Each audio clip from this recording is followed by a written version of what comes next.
Well, good afternoon, Broncos. Welcome to Bronco Land.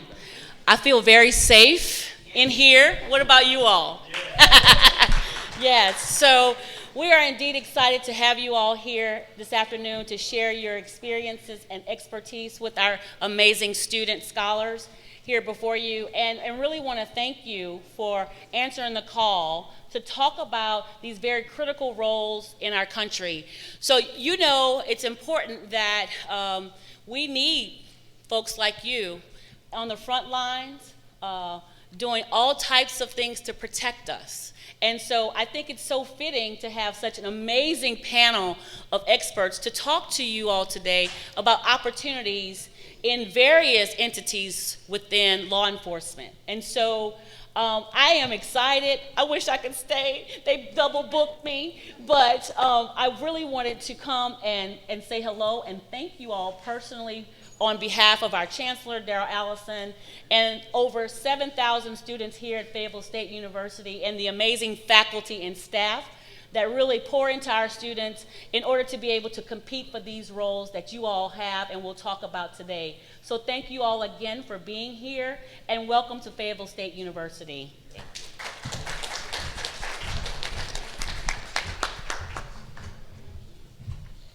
All right.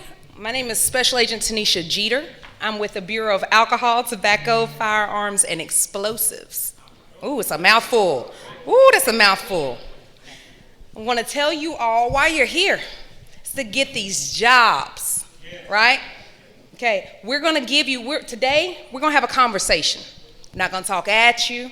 We're not going to talk over your head. We're going to have that conversation, that auntie and uncle conversation with each one of you, okay? And talk about what it takes to get these jobs, right? We can give you a pamphlet all day, and we're going to do that, right? We're going to tell you what we're hiring for. But we also want to tell you what you need to bring to the table to be successful, okay? You get to that door and you don't have the right key to get into that door. We're going to give you those keys. So listen intently, okay? If you haven't already, I hope you all have scanned in for your attendance. If not, I believe that's right outside the doors. Additionally, if you have friends and sorority sisters and fraternity brothers and other students in your classes, get them here. Get them here. The reason that you are here at this beautiful institution that y'all have been so welcoming is to get these jobs. So we want to tell you about our profession, okay, and dispel some of those rumors that we have. That's the purpose while we're here. Media may cast us in a certain light, but we want to tell you that not all of us chase 911 calls. We investigate. There are some of us who specialize in other things, and then there's so many jobs within this criminal justice field, okay? Doctors, lawyers, attorneys, the whole gamut you'll hear about today, okay? And how to get those jobs. I want to introduce you to your panelists today. We're going to go all the way from the left and come to me. We have Public Defender Investigator Devontae Mackins, all the way from Charlotte, North Carolina. Round of applause, please. All right. We have Miss Mercedes Trammell Fordham from the Piedmont Correctional Institution down in Salisbury, North Carolina. She's an associate warden. Oh, man, y'all didn't know y'all had royalty in the building. This is the Secretary of the North Carolina Department of Public Safety, Secretary Eddie Buffalo, Jr. Homegrown. We have the Chief of Police here at Fayetteville State University. You better, Roberto Bryan, Jr.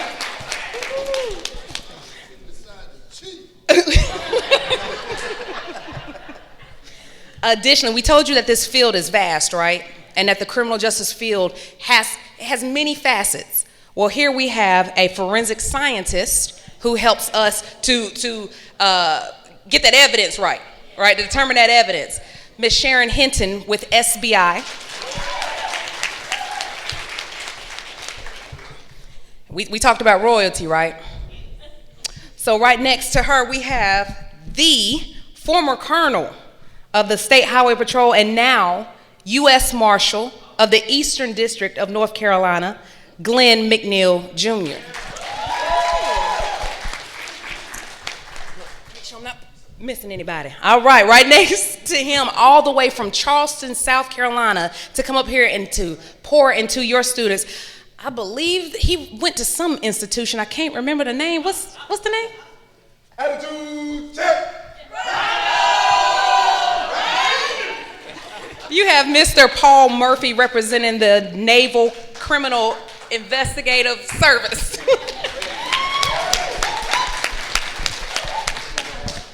She needs no introduction, but this is Laura Kensington with the State Bureau of Investigations. We will hear a lot from her today.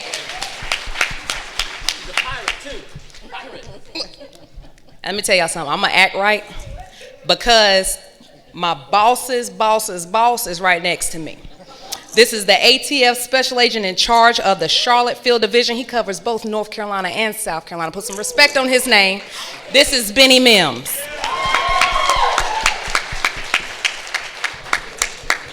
All around this room, you have investigators, you have officers, you have from the lab, you have all of these people from multiple agencies, okay? So we're gonna recognize them. If y'all feel led to answer any of the questions that we pour out, because you all are instrumental in our hirings as well. Most of these agencies brought representatives and thank you, and pamphlets. You have Fayetteville Police Department. We have SBI back here, Raleigh Police Department. We have the North Carolina Department of Public Safety.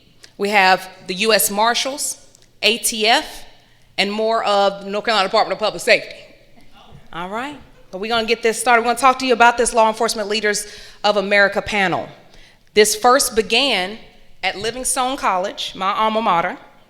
What'd you say, Mercedes? LC, she said that. All right. But Dr. Nicola Davis Bivens is the visionary of this panel. We were doing this panel solely at Livingstone, and she took it with her to Johnson C. Smith University. But it's not just those students who need jobs, right? So we want to share this knowledge, share this wealth, and ATF has been gracious enough to see the value in it. And so we've gone on tour, and you got most of the band here, all right? So we're gonna kick this off, and again, this is a conversation, all right? We're gonna kick this off and talk to you all about why does this panel look like this? Why did we need for you to see yourselves in this panel? Panelists, start it off. Anybody? We're not doing shy. We're not doing shy today. I think the panel need to look like this, just to let you know that everyone up here was in your seat before. I graduated 5 years ago from Fayetteville State University, so I'm just here to let you know that I was in your seat 5 years ago, and there's plenty of opportunity out there. You guys can be great. You guys going to be great, and like I said, glad to know that you guys are here. Get the know, and that means the information is out there.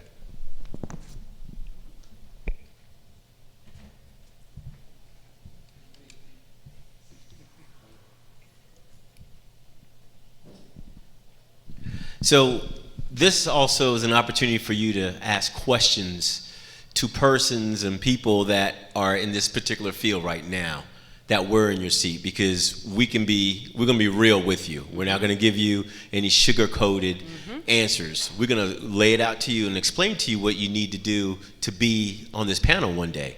And I know I speak to many of you all in the cafeteria or wherever I see you, but now there's an opportunity not just for me, but also other professionals here for you to have this opportunity. But also, as Colonel or U.S. Marshal McNeil stated downstairs earlier, this is an opportunity to build a relationship with people that can help you get to where you want to go. That's it. Some of you are the firsts in your positions, at your agencies, in your families. Number one, if you are the first in any of those perspectives, tell us how you're the first and what it looks like. What it looks like being the first. I'm the first to graduate from college and to work in this field, criminal justice field. It's different for me, just because I have some family members on the other side of this criminal justice system.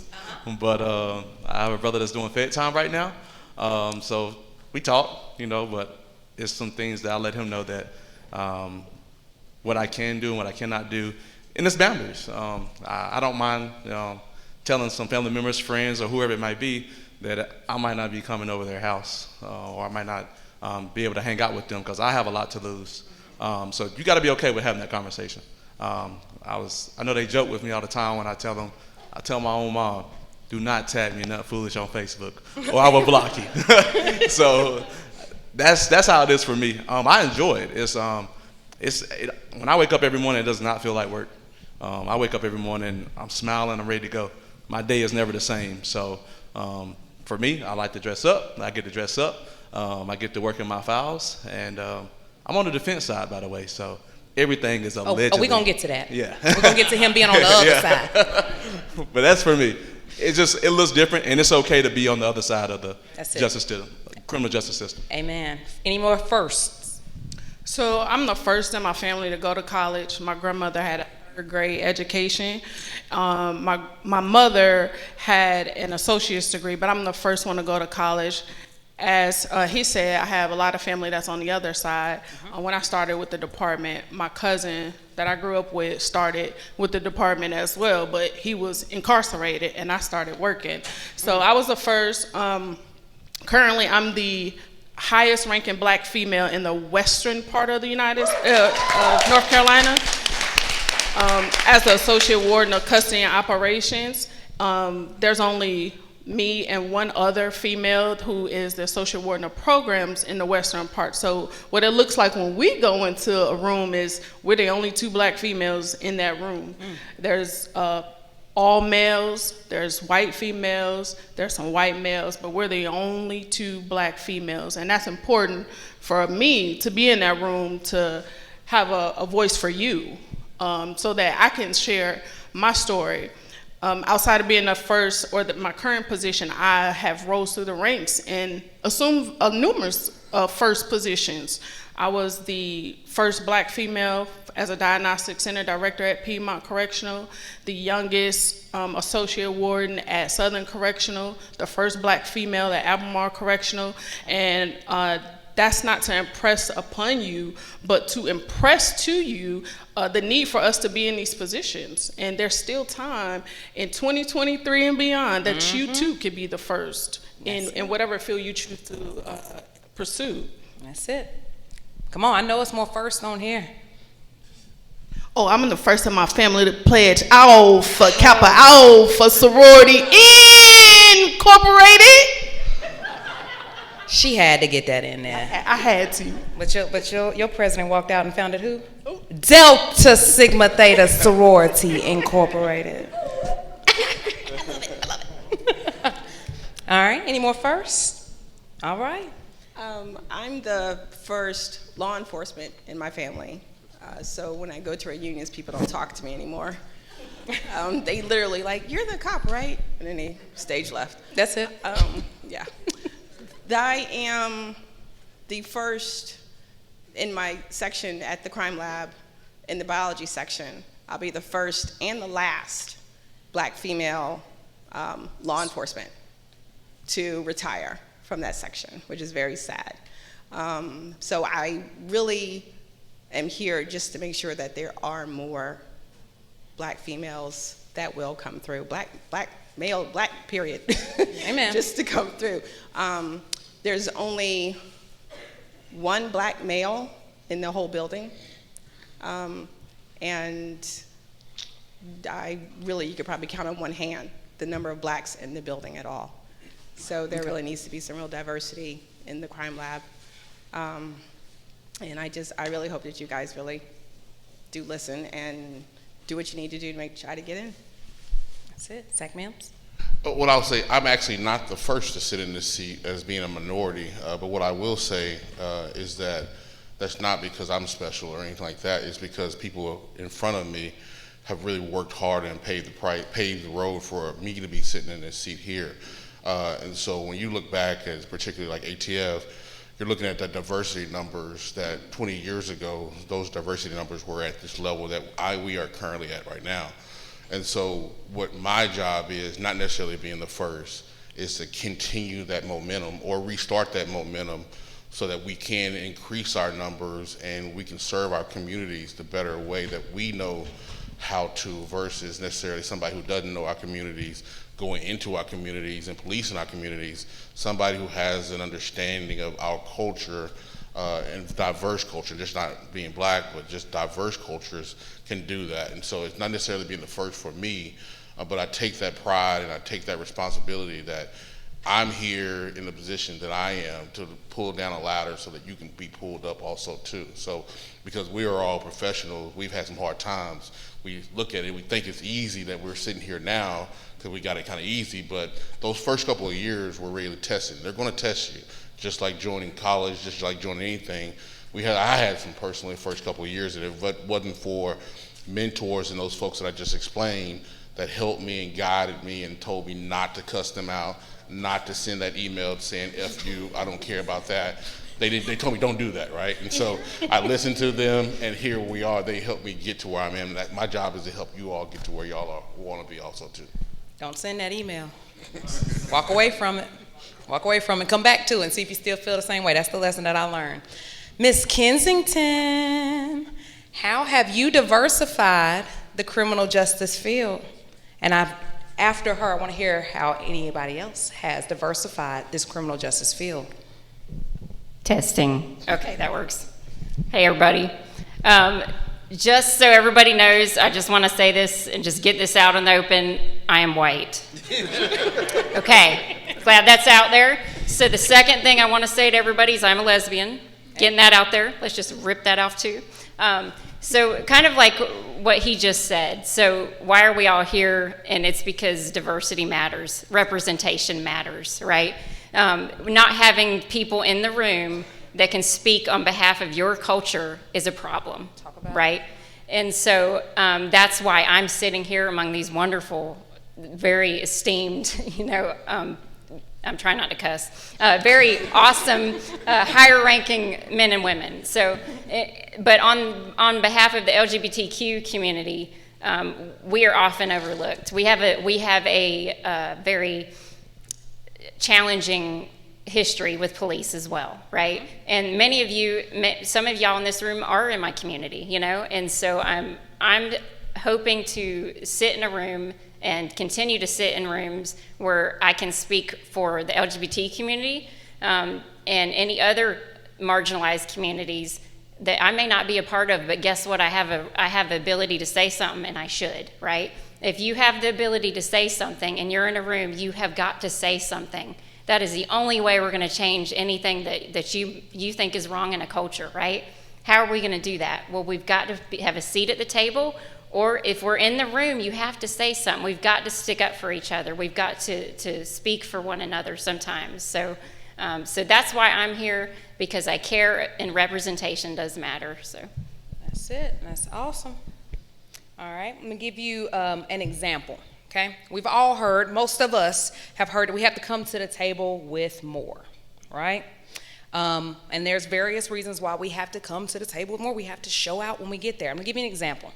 When you buy your first house, don't get the corner house. You know why? Corner house is held to a higher standard when you have an HOA. Your grass gotta be immaculate. You showing off for the rest of the neighborhood.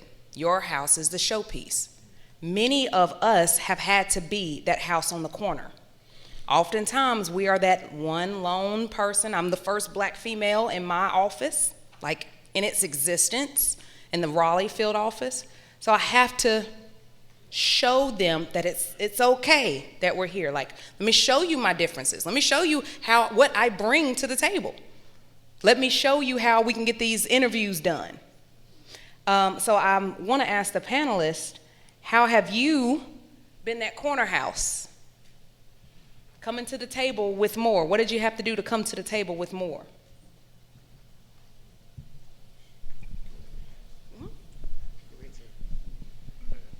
First thing you have to do, as I say to my staff and myself each and every day, if you stay ready, you won't have to get ready. So I bring to the table staying ready. And I'm going to back up just a little bit and talk about diversifying your agency. That all starts with culture at the top. And me serving as the chief law enforcement officer for the state of North Carolina, it is my job to make sure that those division directors at the top are intentional about being in your space. And when they're in your space, you have to be ready. You have to be willing and able to accept the challenge, just like we all did one day. We didn't start off at the top, but we have to be intentional about diversity. We have to be intentional about equity. We have to be intentional about inclusion, meaning we have to go sometimes where you are and not wait for you to come through the doors. And our leaders at the top, if they don't embrace that, and if I don't make them and hold them accountable to embrace that, it won't happen. It won't happen. And so, yes, we have to be the corner house. I can't show up at an interview looking like my clothes just came out of the dryer. I can't show up at an interview and my personal hygiene is not intact. Because you got to have that immaculate lawn. You need some fescue in your yard. You got to get your pH level right in order for your grass to grow. Then you got to water it. Mm-hmm. Not only do you water it once a week, but you water it every single day. And that's what we have to do every single day that we step in our respective offices, that we got to be in our A game every single day. I can say, and this is my last point, yes, I work for Governor Cooper. He has the most diverse cabinet in North Carolina's history. In the history of our state. The most, even in the first openly gay cabinet secretary. You better. Cody Kinsley, Secretary of the Department of Health and Human Services. Smartest person I've ever met in my life. So, what I tell you, the governor of this state was intentional. And so, we as his cabinet leaders must be intentional. That's why I'm here today. I'm here to give you a job and an opportunity and an internship. You can see that young man sitting right over there in that white shirt. He'll be more than happy to help you. And those two lovely young ladies back there in the back waving their hands. I yield back. All right, perfect answer. I will say this. We started out talking about that there are other jobs other than, when you hear criminal justice, you think of, oh, cops. That's what the police do. Chasing 911 calls. When 911 calls come out, you run, you go answer the call. That's not what I do. Not what I wanted to do. Those are your heroes, okay? Running into that fire, jumping in, trying to figure it out. I want to do the investigation afterwards. And that is my job. I would like to add, and again, that's a gun and a badge side, okay, of law enforcement. But, bless you, there are multiple ways that, or multiple positions that we need for me to make the arrest. I would like to ask the panelists, what jobs in the criminal justice field does your agency offer that is not the traditional law enforcement running to the 911 call? Oh, I'll be more than happy to take that one. Y'all sit tight. We have, in the Department of Public Safety, we have juvenile court counselors, we have youth technicians, youth behavior specialists, we have central engineering, we have contractors, we have truck drivers, we have people who are architectural, we have juvenile planners, we have doctors, we have nurses, we have dentists, we have counselors in the Department of Public Safety, and I'm talking about the Department of Adult Correction as well. So it's a whole gamut. Yeah, I ain't gonna leave you out. It's a whole gamut of folks that we have in public safety and adult correction that you don't have to put on a gun and a badge to come to work. And Monday I was talking to Secretary Ishii, the Department of Adult Corrections. They have 4,500 vacancies. 4,500 vacancies. And I think I'm counting 15, 30, 45, 60 people in here maybe. So still ain't hit at the edge. So see those ladies and gentlemen back there in the back, and they'll be more than happy to fill out that PD 107 and get you started. Yes.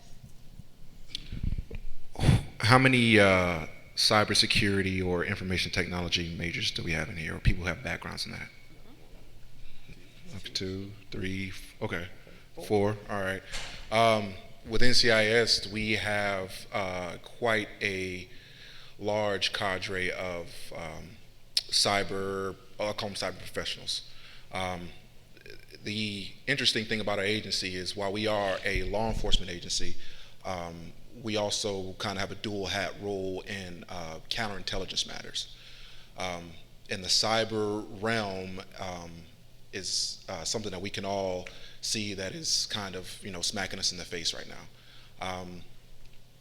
If you have a background in finance or economics or any kind of business, we have plenty of positions and opportunities for those interested in budget analysis or HR.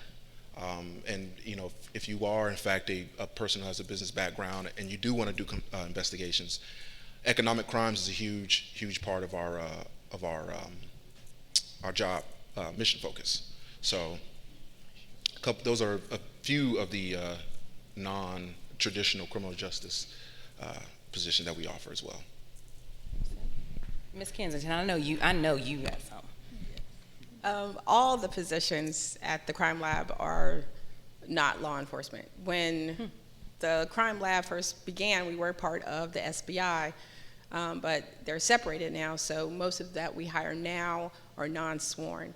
So all the analyst positions, from biology, firearms, drugs, toxicology, all those positions are non-sworn. Obviously we have secretaries, all those kind of positions there. And just to put in a plug for Department of Justice itself, we have lawyers, all those positions. Anything over there is non-sworn. It's, now that we're separated from the SBI, everything is non-sworn. Okay. ATF has two sides of our house. We have an industry side and we have the enforcement side, the criminal enforcement side. I gave an example earlier in a class today, and we'll do it here. I'm not gonna blow up anybody's spot. So just do your hand just like this, just so I can see it. We ain't gonna show nobody else. How many of y'all have a significant other? Just go like this. Okay. You proud? I love it. Significant other. Is that person on social media? I see you. I ain't gonna call you out right there. If someone hits on the boyfriend or girlfriend on social media, and I'm gonna just talk to the ladies. Ladies, what are we gonna do? We're gonna click on her page. We're going to find out how they know each other. If he was liking the pictures, that's exactly right. What's this heart right here? Right? We're gonna make it real. We're just gonna make it real. We're gonna keep it 100, right? That investigation that we do, and y'all not wanting to admit it, that we do, and fellas, we just peeping y'all on game. That's what happens. ATF has a position for that. That's called an intelligence research specialist, and they make 6 figures. Yeah, y'all doing it for free, and you're doing that face right there. Zoom in. Yep. Y'all are doing it for free. The intelligence research specialist, IRS.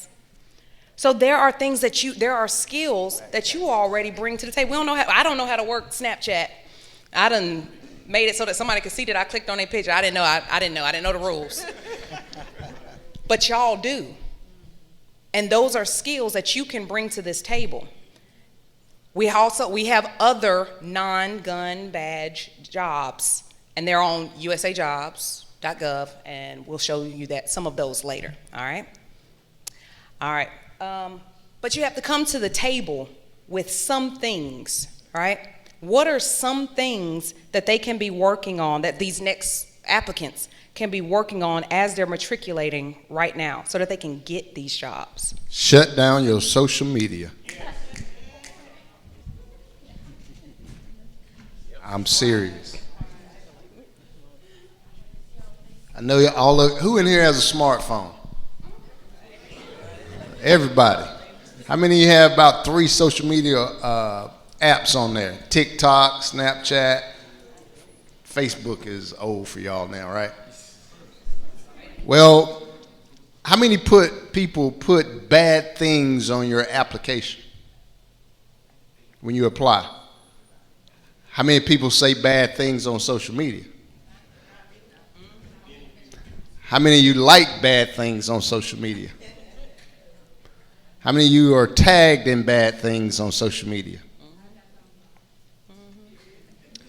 So, yes, we'll take your application just to get your bio information. But at the end of the day, the application is just turned over face down. We're going straight to your social media page. That's what's going to tell us the story. That's what's going to tell us exactly who you are and where you stand and who you don't like and why you don't like them. So that's my advice. Keep going. You mean keep going? Oh. I would just encourage everybody to get a bag, stay in your bag, and enhance your bag. That's it. And I say that because if you're going to get the bag, you can lose the bag. And what I mean by that, not only money that's in your bag, but your character, your integrity, how you treat people, you're being honest and things like that. That's stuff like that they look at. You can put a lot of things on your resume, but someone's going to call and ask about you, and you can speak for yourself even when you're not around, because other people are going to speak for you. So that's just me just letting you know what to do.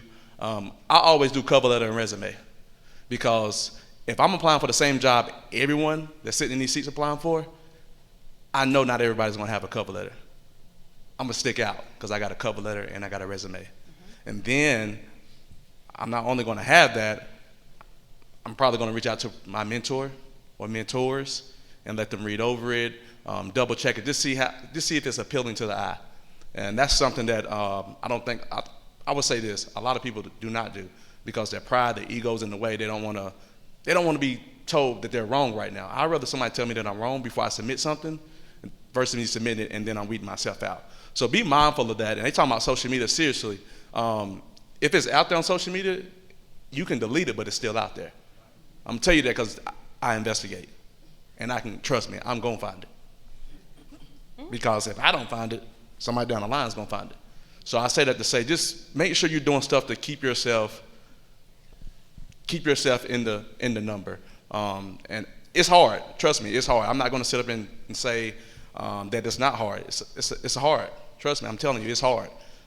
Being around the popular stuff all the time, it's hard to separate yourself, but it's worth it. That's it. It's worth it. So I would say that. And be honest with yourself. Seriously, be honest with yourself. Get your mentor and tell them, I don't want you to mentor me if you're not going to be honest with me. Get your mentor that's going to tell you the right and the wrong. And that's what I would say.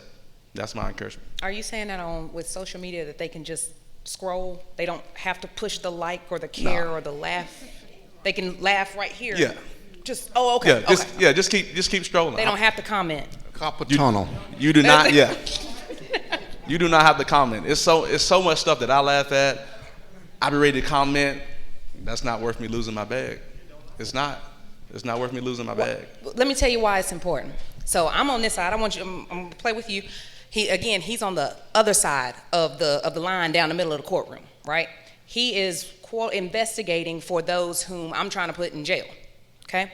So if he's representing a client that maybe ran from the police, that's what our case is about, ran from the police, got into a good old tumble and, was tased, et cetera, whatever the case may be.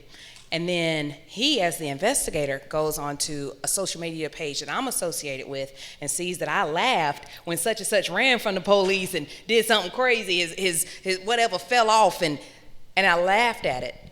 Guess what's going to show up in court on his side? Well, you laughed at this. My client did the same thing. It was funny to you. Why isn't it funny here and we can just go on past it? It matters. I think that you have to show up at all times. You have to be present at all times. It doesn't start when you get the job and when you're on the job. It starts way before then. So I think if you're practicing that day to day in classrooms with your professors, with your advisors, communicating, being on social media. But I think the way your parents is one thing. It doesn't start. You have to have practice with that. I tell people, and I've told the other institutions about, I look at when you're driving into our parking lot, if you skirting around and your music blasting, we watching. We got cameras, we have officers, we have towers, we're watching. And if that's who you are, that's fine. But understand that's something that we can look at. We watch you when you're in the lobby. So it doesn't start once you get the job. How you carry yourself, your appearance starts way before then. You might be driving down a road and cut off one of my prison vans, and then you turn right into the parking lot with them. It doesn't start when you walk in the building. Just remember that we see you. Ms. Jeter saw you in the classrooms this morning. We can pick out, we see how you dress, if you're attentive, if you're talking when other people are talking, if you're taking notes. It starts way before you get the job. One thing I want to also kind of touch base since I'm on this campus, do not believe the hype that marijuana is legal in North Carolina, because it's not. It is not legal, okay? And we have this perception that, oh, it's okay, we're in college, but there's going to be a day that you're going to have to speak up on your use, and they're going to ask you, well, how many times did you experiment? Oh, 2-3 times, okay? But then when we do the background and you go ahead and meet your former suite mate or other folks that you didn't put on your reference list that we're gonna get to, and then it's like, oh man, he smoked weed every day. Every day, smell like weed. Loud. You know? And at that point, you just put yourself in a situation where you probably had an opportunity, but now you lied on that application. And one thing that you're gonna learn is when you lie on that application, you're done. You're better off telling the investigator that you smoke weed every day, because at least you're being honest, okay? And we can work with you on that. But once you lie, you just provided an out for anyone to not hire you at that particular time. So this time that while you're in school, you need to be a leader and make sure that you hey, if you have to walk away from that live party where everybody is out there smoking weed and everything, get yourself away from that. Get yourself away from that. If you know anybody that's out there selling anything and you're aware of it, get yourself away from it. Okay, because that stuff is going to come back. It's going to come back to you. I have friends that when we were in college, it kept them out from getting into the FBI at that time.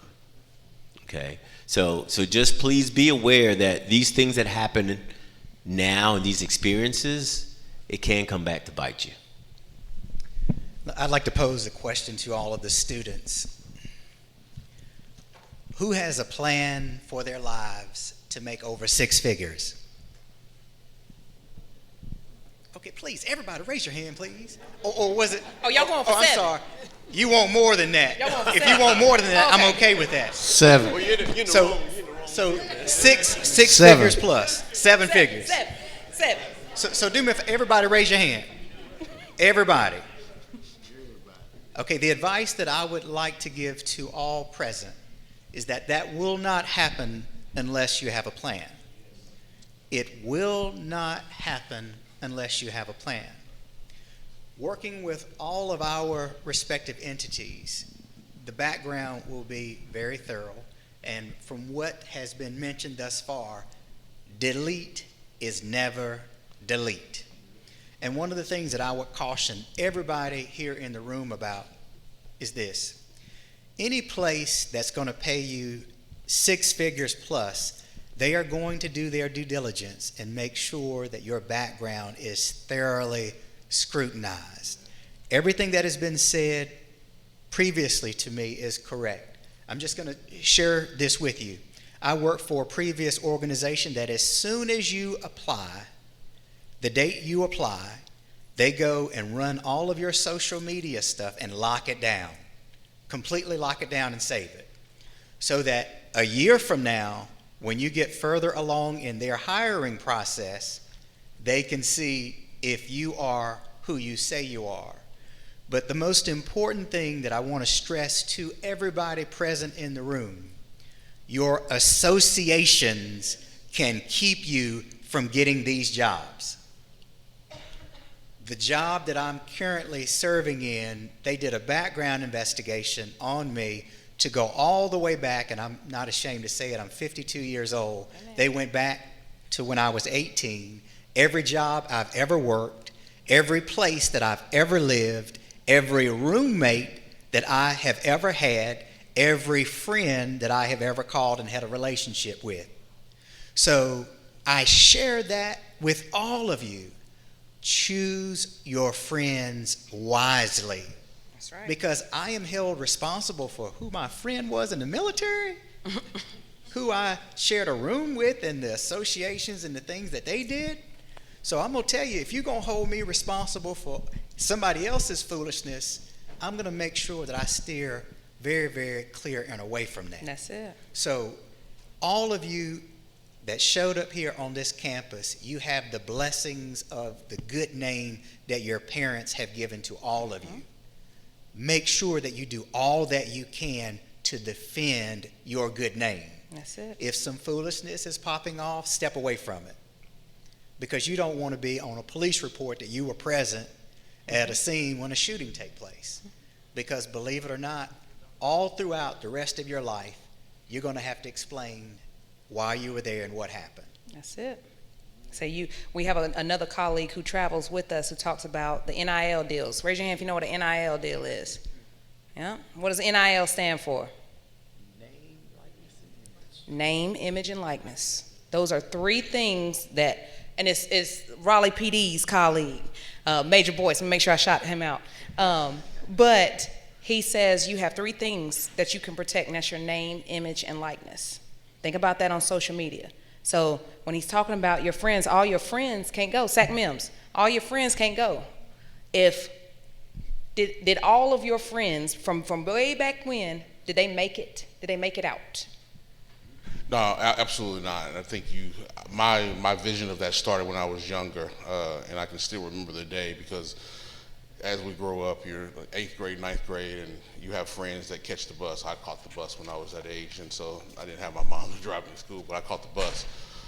When things started changing, it was around like 8th grade, 9th grade, and I had a good friend of mine, best friend, and so we get to the bus stop, and then one day he just did not get on the bus to go to school, right? And so that's when it kind of started. But the problem is that continued, and obviously he started getting to the point where he was dropping out of school. But the problem, it's not funny at all, but he would still meet me at the bus stop, but he just wouldn't get on the bus. And then when I came home, he would just still be there, right? So it was almost a sad waste of time. But again, as law enforcement, I didn't necessarily know what I wanted to do then. I grew up around a pretty rough family. Obviously, they were on the wrong side of the law enforcement, but at the same time, I had the benefit growing up. I'm from Texas. I had the benefit of seeing and observing community policing working positively, right? I actually had a great relationship, not great, I can't say great, but a decent relationship with law enforcement, right? I got into a lot of little scuffles and all that type of stuff, and nothing really happened to me. They could have, tickets that could have ruined my credibility and all that kind of stuff happened to me, but I was able to do that. Kind of going through that and navigating through that and seeing my friends go to the left and the right while I'm still trying to go straight, you have to leave those friends behind, sadly. I didn't necessarily grow up with a lot of social media, but just you have to just leave those friends alone. In college, unfortunately, I played football in college, and so I'm going to be real with y'all here and be honest with you. I had a college roommate, we're talking about weed smoking. I had a college roommate that smoked weed every day, multiple times a day. I knew him, but at the same time, my rule was you could not smoke in my room, in the dorm room that we're in, and you can't have marijuana in the thing, and he respected that. Now, he smoked Black and Milds in the room, but not necessarily weed every day. Again, doing all that kind of stuff, you have to kind of set rules, set boundaries for yourself. Can I control him? Can I tell him to stop doing what he's doing? No, I can't. Do I want that for myself? Is that going to influence me? It's not at all. But I have to kind of tell him the boundaries. And yes, he was an athlete, and he was doing all that stuff that he was doing, and he wasn't the only one, sadly. But again, did he graduate college? Was he setting himself up to be successful and graduate college? He absolutely was not, right? And so then you graduate college and continue to do that, and then your friends, you go back home. As they said earlier, you have those friends that are still doing it, still living that lifestyle, still having that. These are passionate friends that I grew up with, right? We played football together, we played sports. This is when we all went outside and all that kind of stuff, and we had a great time. But you sadly just have to leave those individuals alone because maybe they're not doing anything, but if they're not doing anything, if they're not moving forward and they're still sitting in that house that y'all grew up in and they're not trying to better themselves, they're only going to pull you down, sadly, and you have to honestly it's a hard decision. I think we all made it, but you have to unfortunately leave them where they are and you continue to grow, because if you don't, they will pull you down and get you involved in some garbage. Anybody else on friends, associates? Well, not necessarily on friends. I kind of want to go back to setting yourself up for these positions. Your finances are important. Do they still have the people that sit out front of the student center selling pizzas, but you got to sign up for a credit card? Is that still a thing? Okay, all right, good. That's extremely predatory. Because I remember back in the fall of 2007, walking from Vance Hall, rest in peace, across the bricks, and being confronted by those people that were, hey, here's a free pizza, just sign up for a credit card. Luckily for me, I didn't take the bait, but several of my classmates and my friends and teammates actually, did. And what do you expect a 18, 19-year-old person to do once they get a credit card? Run it up, right? So that stuff comes back on you, right? So financial responsibility, knowing that you have a bill and you have to pay that bill, that obligation, because what happens is, we talk about these background checks, right? They'll run your credit. With NCIS, in order to be a special agent, you have to be able to get a top secret clearance. And you cannot have a top secret clearance if you are a financial liability, all right? So I think that's something that really doesn't that's spoken about too much, but yeah, as young people, make sure you're keeping track of your finances, that you're responsible, That's not to say, you can't go out there and buy that, $200, $300 pair of shoes, if you can pay for it, but just be mindful that your financial burdens, your financial obligations stick with you for the rest of your life. Mr. Mackins, if they buy a $200 pair of shoes, what can they buy? Agent Jeter, can I speak real quick on women's side of things? Yep, and we're coming back to that. Oh, I'm sorry. Go ahead. No, you can buy. Seriously, if you can buy Jordans, you can afford a suit. Seriously, you can buy Jordans, you can afford a suit, tie, and all that. And I guarantee you can go places if you know how to shop. If you need advice, let me know. You don't have to spend $250 just to have a suit, tie, and all that stuff.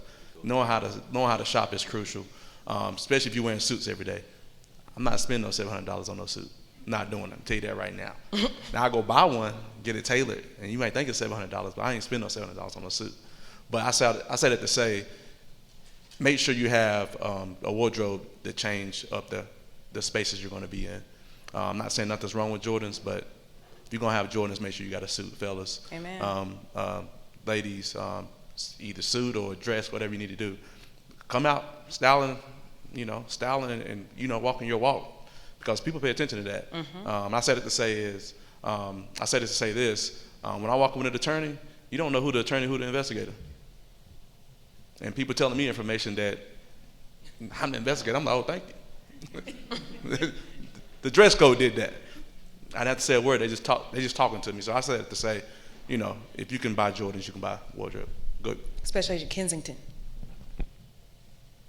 Sorry about that. I didn't see you over there talking. I was looking at him. Just real quick, I wanted to touch on the unique challenges that women have too in this profession and getting hired. We are the minority, right? We're only 12% nationally of law enforcement as women. 3% of all law enforcement leaders are women nationally. And that's the same stats in North Carolina, or it's exactly the same. So I say that to say that there are some challenges, and some of the things, me sitting on the North Carolina State Bureau of Investigations oral boards, the hiring boards, and then going and watching the PT assessments and things like that, this is why I've seen this myself, so that's why I wanted to bring it up. The PT assessment, which is on our website, it's a modified POPAT basically, but it's a lot of push-ups. It's a lot of, rolling with a dummy bag that's 150 pounds, and so for women, we have a little bit harder time upper body-wise, right, with strength. So as I got y'all here now, think about how you've got to go ahead and start doing push-ups. You've got to go ahead and start working out and lifting and running and, getting your body into the shape that you need at least to pass that physical assessment, right? Start now, because I know I was one of those. I had a really hard time, and I've been to 2 boot camps. I've been enlisted an officer, and I've been to 2 police academies, y'all. So I'm telling y'all right now, it is very, very hard, and you've got to do it, though. And I was telling this young lady earlier, as we were talking, if you really want some, you got to have the plan, like they're saying, and you have to follow through. So you've got to start early and go ahead and get that stuff going with your physical part, right? And then your mental part with your plan. So you got to have those 2 pieces. The other thing that I just want to touch on is the oral boards. So something I've seen a lot is we'll ask a question, right? And usually it's about 10 questions, an hour-long interview total for us, for the North Carolina SBI. So we'll ask you a question. And what I'm seeing is people have a hard time, I don't want to say bragging about themselves, right? But talking about the wonderful things that you have done in your life. You may not think they're wonderful or unique or particularly challenging, but you don't know that. You don't know what we think on the other side as we're listening to your story. So what I'll tell y'all is think about ahead of time what you want to say. Go ahead and study. Get those books that have those, basic questions, because that will help you. And whenever you answer a question, just make sure you think about an example to go with it. So you could tell me all day long you're wonderful and you've done this and that. Well, give me an example of that. Tell me a time where you had a problem with your boss and what you did to accomplish, to mend that relationship, or with your coworkers. Talk to me about how you're going to be able to talk to other law enforcement agencies and be able to work with them, because that's what we do a lot at the Bureau. We work with a bunch of different agencies and law enforcement and attorneys. And so give me an example.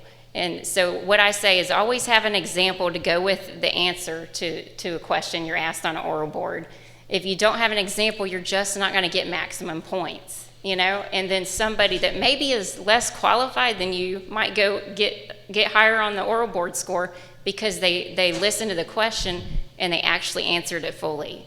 Okay, so, and there's nothing wrong with writing it down. Some of y'all's agencies might have different policies with that, but with us, if we're asking you a question, it's okay to say, hold on 1 minute, please, give me a moment, and then you write the question down. And then answer the question fully. Go ahead and write down your example. Now, don't show up ahead of time with prepared notes. That's going to kick you out. That's an integrity issue, right? But you can write it down as you're listening. Write down your example, then speak. And it also calms you down. It gets you to really focus on how to answer and do the best you can. And that's something I've noticed with minorities and women, particularly in oral boards. We tend to not talk about our accomplishments as much. And so I just wanted to bring that up and just touch on that. That's perfect. An example would be, do you play football? quick answer is yes. Finish that. Keep talking. Yes, I'm actually on O-line, and matter of fact, I led the league in this, and this. I was the captain my junior year, et cetera, et cetera. That's how you finish. That's a little bit of a brag, but what that tells us is that you're a leader. That tells us that you have physical fitness, that you take pride in that. I'm gonna go back to what you said about physical fitness, and again, this is for the law enforcement, the criminal enforcement side. Females, I said this in a class earlier today, we like our curves, right? There's a little vision that we have of what we want to look like, right? We like our curves, because the men like it, right? We're not the ones, for black females, we're not the ones at CrossFit. That's just not our jam. We want a little extra gravy on the biscuit. We do. We have to be able to compete. We have to get this job. So she is so right in saying start now. I started on the wall, building my upper body strength, doing push-ups like this on the wall. Then I went to the stairs, and I started at about the 4th stair, feet on the ground, 4th stair. So I'm about at this angle. And then I went down to the 3rd stair. This is about a week. Then the next week or so, I'm at the 2nd stair until I got parallel and was able to hold my weight. That's how you build that up. In case no one has told you, again, all of these little nuggets that we're telling you, this is how you do it. Sit-ups, guys, I don't know what y'all ain't got something right here. Work on those sit-ups, okay? It's important for our job. And again, it could be that you're wrestling with someone and your life depends on it, right? Did anybody want to expound on that? Because we're going to go to attire for females. Mercedes. I do want to piggyback on a couple of the comments. So many of you all, when you get ready to graduate, you're probably going to have student loans. Don't default on those student loans. As he was talking about credit, do not default on those student loans, because that will definitely put you in a jam. Okay. The other part, as far as physical fitness, I smile with one of my students here because I've already talked to her about some of those things, because it is important that you are able to get yourself, like you said, be ready instead of getting ready, okay? But furthermore, one of the things that you need to be making sure is that when you put in that application, you need to be on top of that application process. So if that recruiter is asking you for whatever document that they're asking you for, don't wait 2 weeks, 3 weeks to check your email to see whatever he needs. You need to be on top of those on those requests, because eventually if he sends you a couple, 2, 3 messages and you don't respond, he's going to move to the next applicant.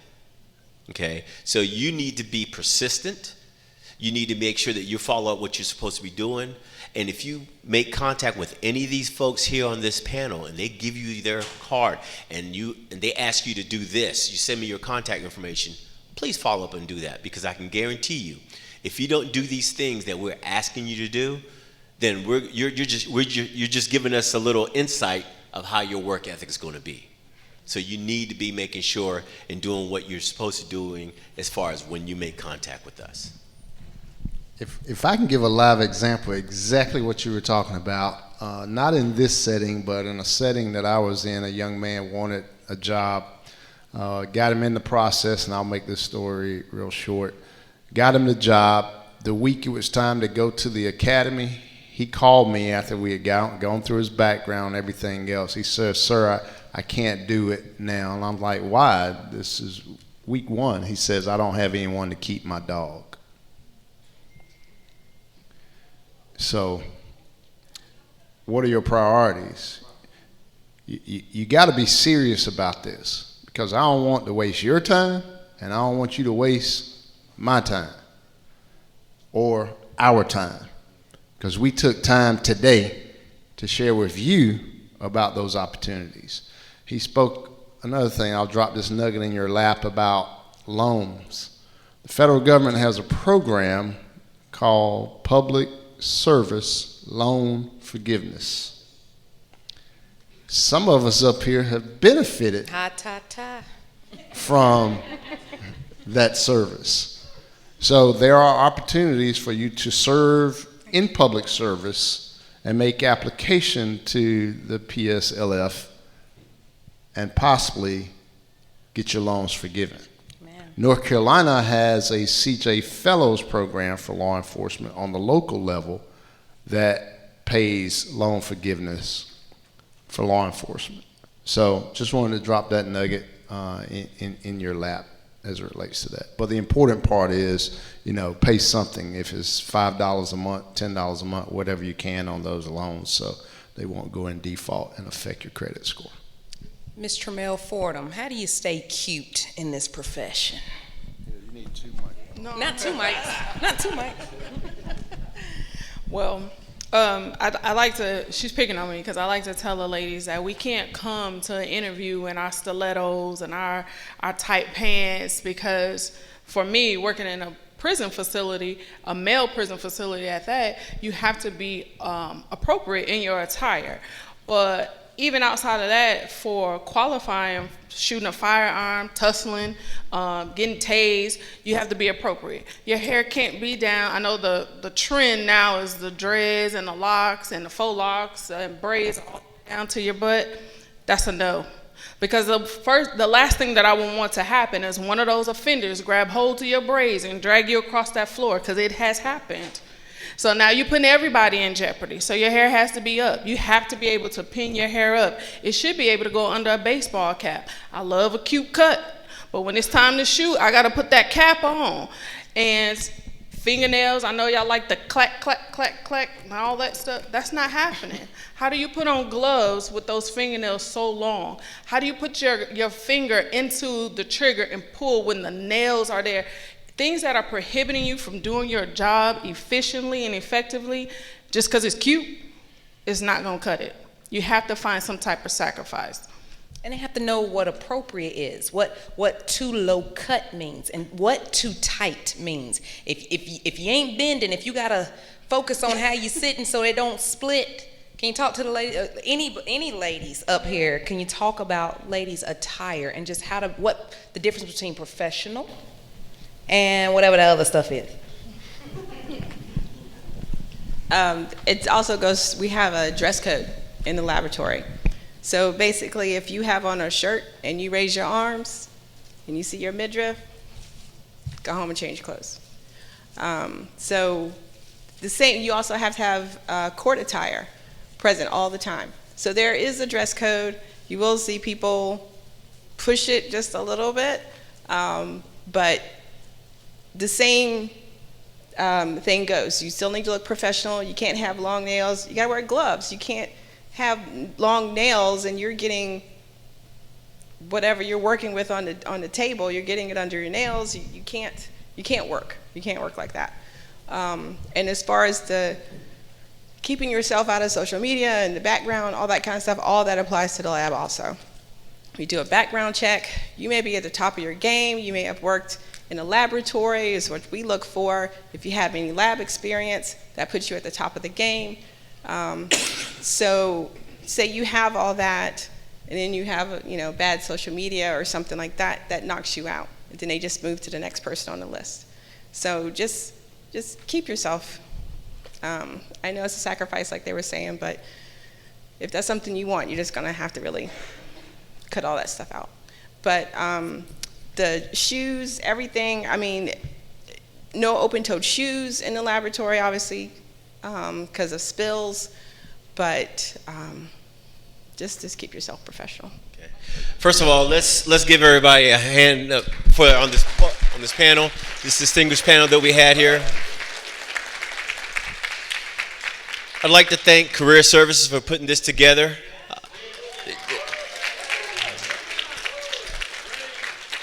Also, I'd like to thank Dr. DeLone also for getting the message out for our departments. And of course, we'd like to thank the students for coming out here because we couldn't do it without you all. Okay? I don't want to take any much more time. This is an opportunity for you to go ahead and network with these folks here, make these contacts, and let's go ahead and get yourself a job. Thank you.